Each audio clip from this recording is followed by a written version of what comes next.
Oui, monsieur l'invité, vous êtes d'avis ou d'accord avec moi, c'est un accord audacieux mais périlleux.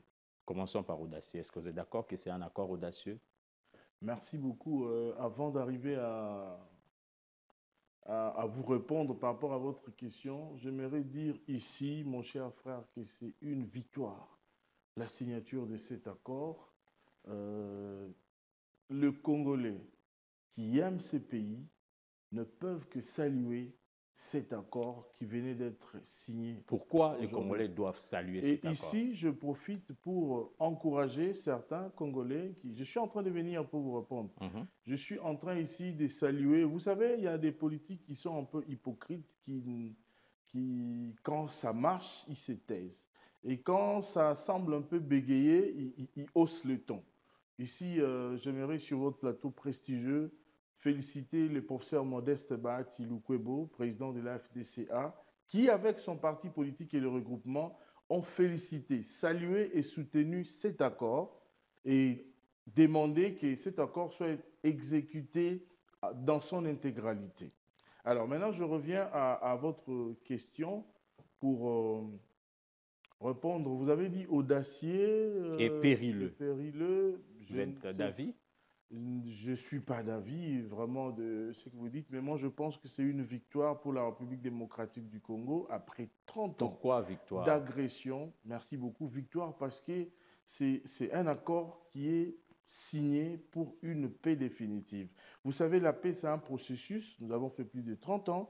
Avec la diplomatie du président Félix Tshisekedi, nous sommes arrivés à un point où le Rwanda a été aujourd'hui mis à la place publique, dénudé.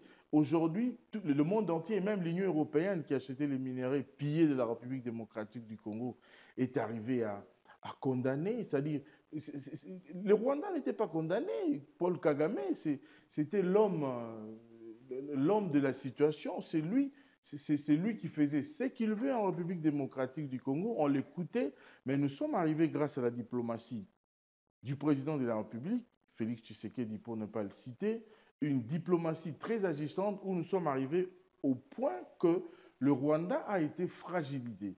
L'empire du mensonge, comme aime bien le dire le ministre Mouyaya, Patrick Mouyaya, l'empire du mensonge a été démystifié à un point où le monde entier a compris aujourd'hui que c'est Kigali, c'est Kagame qui était à la base de ce qui nous arrivait ici en République démocratique du Congo. 30 ans, imaginez-vous, si je vous prenais, mon cher Alain Boma, je prenais votre âge, je prenais mon âge, on faisait moins 30 ans, imaginez-vous Nous quel âge étions à l'école on à l'école avait secondaire. quand ces atrocités ont commencé. Alors, c'est déjà un très bon pas que nous devons encourager. Nous ne devons pas être pessimistes du côté des gens qui voient toujours les choses du mauvais Mais côté. selon ce pessimiste, comme vous le dites, on officialise ce qui était officieux. La présence de troupes rwandaises sur le sol congolais, Kigali niait, mais aujourd'hui, on l'officialise, ils sont là. Et puis, on officialise aussi ce qui était dans le passé le vol des minéraux du Congo Vous vers le avez fait un Rwanda. très bon reportage que je venais de suivre. Si vous avez présenté un tableau qui épingle le mois de septembre, octobre, jusqu'au janvier 2026, comment est-ce que les choses vont se faire. C'est un processus, mon cher frère. C'est un processus, on n'a pas officialisé comme les gens veulent le dire. Vous savez, les politiciens congolais sont du genre de personnes qui peuvent vous dire qu'ils cherchent des poux sur la tête de votre invité qui n'a pas de cheveux. Alors, ce qu'il faudrait savoir, c'est que on a parlé du désengagement. Je ne sais pas si vous êtes d'accord avec moi. Désengagement, oui. Désengagement. Ça dit, ça va se faire progressivement. Bon, aujourd'hui, il y a des gens qui parlent de bradage, de Oui, minerais, exactement. ainsi de suite. On Ces vend la pessimistes-là, souveraineté oui, ces économique. pessimistes-là, oui, qui parlent de bradage, du vol de la souveraineté. Mais moi, je ne comprends pas. On ne peut pas vouloir une chose et le contraire. Tous les Congolais aujourd'hui sont pour la paix. Vous êtes d'accord avec moi? En RDC, aujourd'hui, tout le monde, même tel que vous êtes là, les téléspectateurs qui nous suivent, pour la plupart, on cherche la paix. Tshisekedi a commencé par la diplomatie et nous sommes arrivés aujourd'hui à avoir, à arracher cet accord. Vous savez, même Dieu, pour créer les ciels et la terre et les hommes, il a pris le temps. Tshisekedi n'est pas un magicien. Alors, nous devons plutôt encourager ce qui s'est fait et essayer de voir si on peut corriger et améliorer dans l'avenir demain. Mais ce n'est pas commencer déjà directement à condamner avec un pessimisme tellement en creux où ça démontre clairement de la mauvaise foi. Nous devons saluer cet accord. Nous devons saluer cet accord. Nous devons donner la chance à la réussite de cet accord parce que cette fois-ci, c'est sous le parrainage des États-Unis d'Amérique. Est-ce que ce n'est pas le premier accord avec le Rwanda, mais d'habitude le Rwanda ne remplit pas ses engagements. Mais les autorités doivent maintenant tenir aussi, prendre des garde-fous pour essayer de voir, ce n'est pas le premier accord, oui. Mais maintenant, il y a le parrainage. Il y a le secrétaire d'État américain qui disait, je ne sais pas si vous l'avez suivi, il disait qu'ils vont veiller au grain pour que l'exécution de cet accord soit respectée. Vous savez, aujourd'hui, Donald Trump a condamné le Rwanda. Il a dit qu'il y a des gens qui sont entrés chez nous avec des machettes, avec tout ça. C'est la condamnation. Vous savez, Kagame n'a jamais été condamné jusqu'à ces niveaux où nous sommes aujourd'hui. C'est-à-dire, cet accord démontre aujourd'hui la fragilisation, la réussite aujourd'hui non seulement de la diplomatie, mais la victoire pour une paix durable et définitive en République démocratique du Congo.